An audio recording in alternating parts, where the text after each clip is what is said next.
Hey everybody, hope you're doing well. I want to talk today about cholesterol.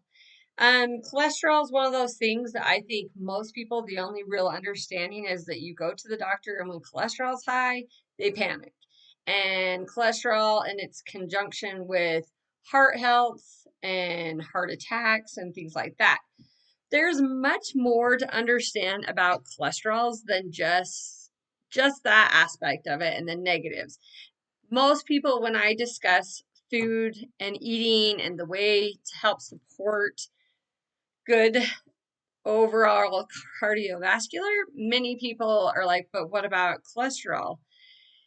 Most the cholesterol that is in the body that is creating damage is coming from your own body and it's producing it. So, what I want to talk about though today, and I'll get more into the things that can cause the increase in cortisol. But I wanted to start it off more on focusing on the benefits of cholesterol and the things that cholesterol does. Many people will, in a heartbeat, jump on a statin because they have so much fear over cholesterol and what it does. But nobody's discussing the benefits of cholesterol and the positive things that we lose when we take a statin or we're inhibiting the liver from doing what it needs to do. Ultimately, I think if you go in and you're supporting the body for health, cholesterol will balance itself. There are people out there, however, that do have a gene that can create the liver to create more cholesterols themselves that can be a negative. But again, in my personal opinion, you're going back and you're supporting a healthy liver and you're supporting healthy aspects within the body so that the body isn't creating cholesterol just because. I do believe most situations, if you can apply quality health and balancing and nourishing an organ with your foods, that you can help, even if it's small parts.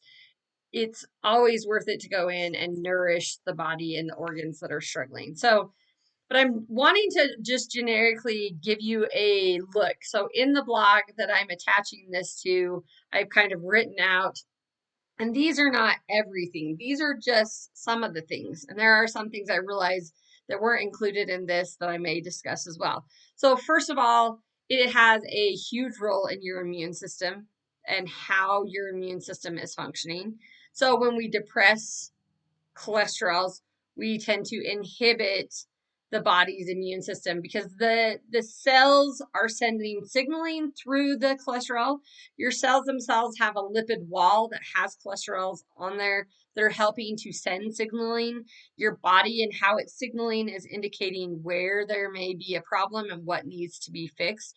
And if that signaling is damaged because of that lipid wall, now you can't send appropriate signals and get things resolved, which then creates a big chronic issue in the long run.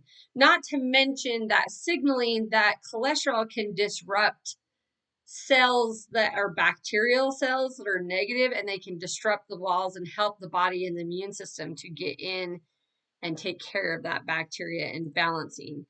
Realize that to break down fats, you need bile, and bile is a byproduct with the cholesterol itself. So if you're inhibiting being able to create cholesterols, you're inhibiting your body's ability to have the fats. And fats, so many people don't understand how much of a role your skin, your joints, your eyes, your sex organs, all these things need healthy fats. And I hate to even say healthy fats because that makes everyone question. And when they think of healthy fats, most of you kick out animal fat. And animal fats are not bad based on quality. You do have to have good quality. You don't want a bunch of sugars in with them. These things can make a difference, but animal fat in itself is not necessarily a negative. But we've been made to believe that animal fat's bad, plant fat's good. And there's a lot of information anymore that's coming out against that, but I'm not really going into that. But remember too, eating good quality fats. Have you ever had just crazy dry skin? Your cholesterol that your body is having and producing helps that moisture on the skin. And that moisture on your skin, when you get out into the sun hits it, it's converting that cholesterol into your vitamin D and a good chunk of what you're getting in there. So imagine if one, you're inhibiting creating cholesterol, and then two, you're coating yourself with a bunch of toxic sunscreens and other things that are damaging that. No wonder so many people have vitamin D issues. They can't convert it in the skin, which is one of the areas. It doesn't take a ton of time of being out and in the sun with healthy skin to have the body convert that cholesterol and vitamin D and to have that intake during the summer months. But most people aren't getting out in the sun. We fear the sun. It's going to give us skin cancer. Again, it comes back. Cholesterols can make a difference on the skin and the health of the skin. They need to be there. So when we're inhibiting them, we're doing low cholesterol, everything, we're getting more carbohydrates, sugars, things like that. It's creating havoc. We're misguided in where we need to be with our cholesterol. We also depend on cholesterol for our hormones. Our cortisol is impacted by cholesterol, estrogen, progesterone. All these things need a healthy functioning liver with a balance of proper cholesterols are coming in. Now, I get a lot of people in here like, oh, I can't eat fat. I have high cholesterol. I can't do that.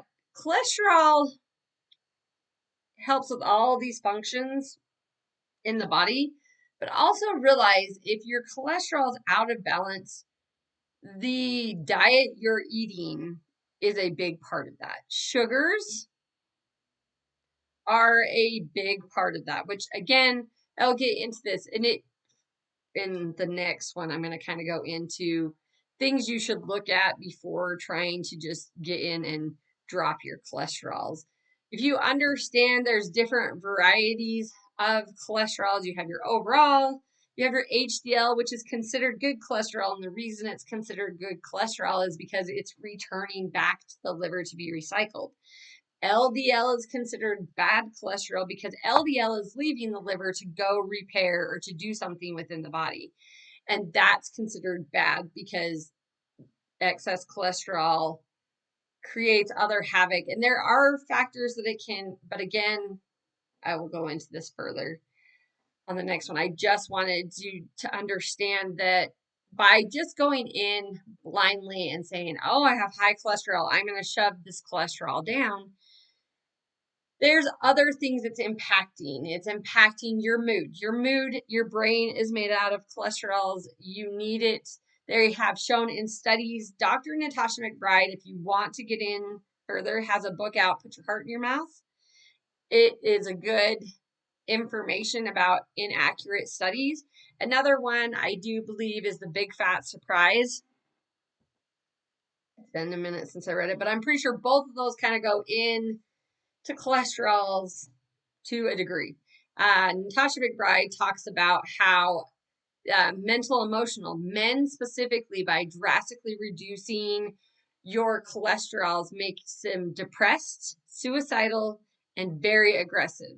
So if people are not having good amounts of cholesterol, it's increasing your odds of suicide. It's increasing your odds of violence. You have someone who just seems to be more violent, there's a likelihood that they have an imbalance of their body producing the cholesterols, liver issues, again, even depression and those things are greatly impacted by the cholesterol you have in your body. Most of the time we go in and we see a lot of these things and we say, oh, they have heart issues, cholesterol, duh, they need to change their diet and cut out meats. When in reality, it's like, is it meat that's the problem? Is it the cholesterol that's the problem? Or is it something else that's created damage? And these things are coming in and trying to help rescue it, but there's other things that are coming into play. We do a lot of association and assuming that's the cause, when in reality, that is not the cause. It just happens to be there at the same time. So you have to be able to assess these things. So cell signaling, if you're someone with neuropathy and things like that, the health of your cell needs those cholesterols and those fats to things to get in and to get out of these cells. So if you're inhibiting cholesterol, you're impacting that mitochondrial, the overall health of the cell. If you have hormonal issues, cholesterol is definitely playing a role in those things and how they're created and managed in the body. If you're not able to break down fats well, again, your bile is part of that cholesterol as well and helping you to break down. And fats are very important for anti-inflammatory, for brain health, for cell health, for skin health. A lot of people confuse hydration of waters and minerals for what's hydrating us, when essentially our fats play a bigger role in that. Your eyes, the moisture throughout your body, a lot of that's coming down to your cholesterol. So there's a lot of positive things that having cholesterol in your body. And as we age, we tend to have cholesterol increasing, but it's part of your immune system. And it's also been shown, like if you took someone who's elderly, you put them in to the hospital and you shove their cholesterol down, because we don't want it too high. If we shove that cholesterol down, we can end up hurting them, getting them greatly sick, and possibly even having them pass away because we've now suppressed that immune system and how it's functioning. So vitamin D plays a big role. You can't have good quality vitamin D if you're inhibiting the body from creating your cholesterols, which helps you break down. Can't absorb vitamin D without fat, and you need cholesterol for the bile to break down fat. So, I mean, it comes full circle. There's a lot of beneficial things. First and foremost, when we have the cholesterol creating problems in the body, we need to be looking to certain organs, the liver, and then we need to be looking at our sugar factors. And there are things that you can do. For my members, there will be protocols that will be coming along of what you can do for cholesterols and helping to manage those cholesterols, and things to support the body, the liver, and the overall issues with it. But we are been misleaded and misguided when we go down the path of having too much meat, bad cholesterol. You've got several people out there now that do carnivore, and that's all they're eating, and their cholesterol are not horrible. And yes, again, there can be some genetic factors, but those people even need to do more so for supporting and protecting their livers. So these things are very much manageable within diet, but the normal is to go away from your meats. And yes, I will say when we're talking meats, if you're talking about the highly processed meats, your pepperonis, your things that are layered in things like high salts, and it's not even the salt factor as much as the type of salts that they're putting on there. They're not like they're preserving, they're not necessarily quality. So you should be careful on some of these things.